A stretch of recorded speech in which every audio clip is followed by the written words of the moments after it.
My wife accidentally sent me a text meant for her lover, complete with a photo of her in lingerie I'd never seen before, telling him how wet she got just thinking about their afternoon in his car yesterday while I was at my mom's funeral. Hi, I'm Blake 34M. My wife Jessica 32F and I had been together for 9 years, married for 6. We owned a small restaurant together, something we built from nothing after I'd inherited some money from my grandfather. I was staring at my phone screen in the parking lot of the funeral home, still in my black suit, trying to process what I'd just received. The text was clearly meant for someone named Chris. She was thanking him for being there for her during this difficult time, for making her feel alive again when everything felt so heavy. She told him the risk made it even more exciting, especially doing it in broad daylight while the whole neighborhood thought she was grieving with her husband. I sat in that parking lot for an hour, reading and rereading the message. My mother had just been buried 3 hours earlier.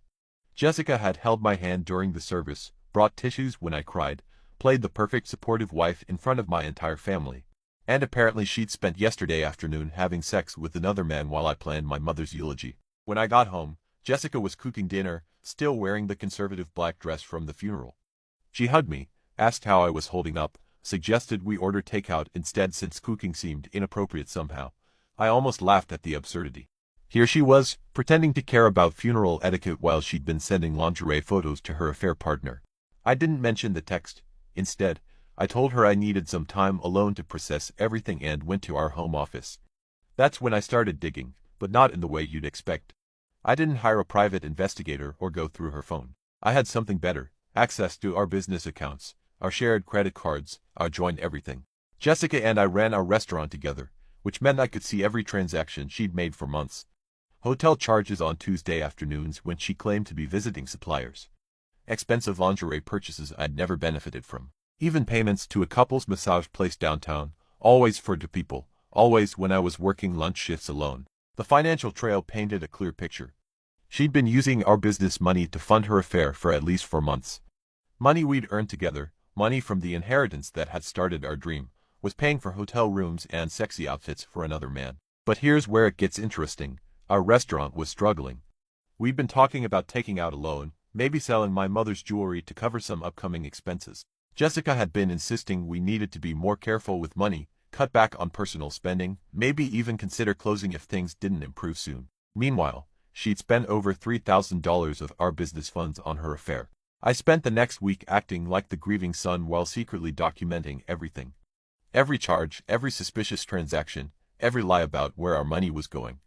I also started paying attention to our restaurant operations in a way I hadn't before. Jessica handled most of the books, and I trusted her completely. That trust was clearly misplaced. I discovered she'd been skimming cash from our daily deposits for months, probably to cover her affair expenses without leaving a paper trail. Small amounts, but consistent. She was literally stealing from our shared business to pay for her betrayal of our marriage. The beautiful irony was that Jessica had no idea I'd been teaching myself bookkeeping and business management since my mother got sick, preparing to take over more responsibilities so she could focus on the creative side of our restaurant. I'd become quite good at reading financial records. 2 weeks after the funeral, I made my move. But instead of confronting Jessica or leaving dramatically, I did something much more systematic. I called our business attorney and our accountant separately, explaining that I'd discovered irregularities in our books and needed to understand my options. Both meetings were enlightening. Jessica had been embezzling from our own business, which gave me significant legal leverage. More importantly, the way our business partnership was structured meant I could dissolve it under specific circumstances, including financial fraud by a partner. I spent another week getting all my documentation in order, consulting with a divorce attorney, and preparing for what would happen next. Jessica continued playing the supportive wife, even suggesting we take a vacation to help me process my grief. The vacation she wanted to take would have cost another $2,000 we didn't have, money that would probably end up funding more hotel rooms with Chris. On a busy Saturday night at the restaurant, with Jessica working the front of house and me handling the kitchen, I served her with papers. Not just divorce papers, but a formal business partnership dissolution and a demand for restitution of the embezzled funds. I had our accountant and attorney there as witnesses. Jessica's affair partner Chris was actually in the restaurant that night, sitting at table 12, probably waiting for her shift to end so they could celebrate their successful deception. Instead, Jessica got to explain to a room full of customers, employees, and her lover why she was being served with papers for stealing from our business to fund her adultery.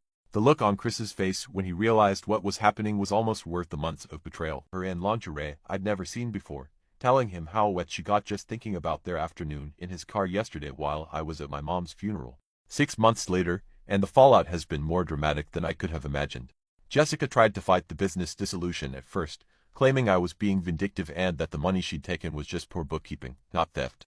Her attorney quickly explained that documentation doesn't lie, and my paper trail was extensive and damning. The restaurant closed within a month. Without Jessica's front-of-house skills and with the scandal spreading through our small community, we couldn't maintain operations. I was initially devastated about losing the business we built together, but I realized I'd rather have nothing than continue building something with a partner I couldn't trust. Chris turned out to be married too, and his wife was apparently a local real estate agent with a reputation to protect. When she found out about the affair, especially the public humiliation at the restaurant, she not only filed for divorce but also made sure everyone in their professional circles knew exactly why. Jessica lost her lover and her marriage simultaneously, but the financial consequences were what really destroyed her. She had to pay back the embezzled money, plus interest and penalties. Since she couldn't afford it immediately, we had to sell the restaurant property, and her share of the proceeds went directly to covering her debt to me. She also discovered that Chris had been telling her lies about leaving his wife. He'd apparently been having multiple affairs and had never intended to end his marriage. Jessica had blown up her entire life for someone who saw her as expendable entertainment. The divorce proceedings were surprisingly swift once the financial fraud was established. Jessica's attorney advised her not to contest anything, since fighting would only increase her legal costs and she'd already admitted to the embezzlement. I kept our house, got a settlement that covered my losses, and started fresh with a clean slate and a clear conscience. The most unexpected part of this whole experience has been discovering how much I enjoy working alone.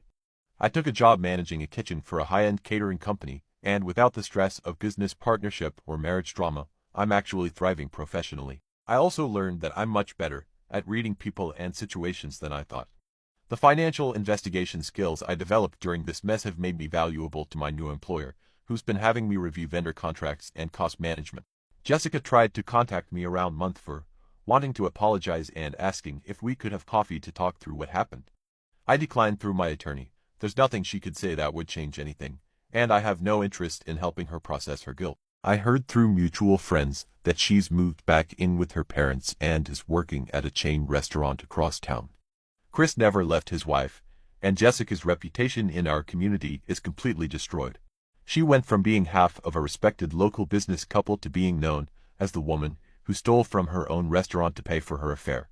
The irony is that if Jessica had just asked for a divorce honestly, we probably could have worked out the business partnership amicably and both moved on with our dignity intact. Instead, her greed and deception cost her everything.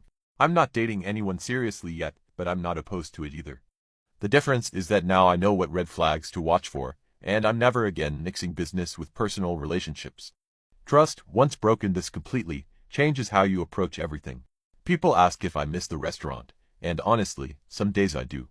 But I don't miss the stress of wondering if my business partner was stealing from me, or the exhaustion of working alongside someone who was actively betraying me. I'm writing this from my kitchen on a Sunday morning, planning a hiking trip for next weekend.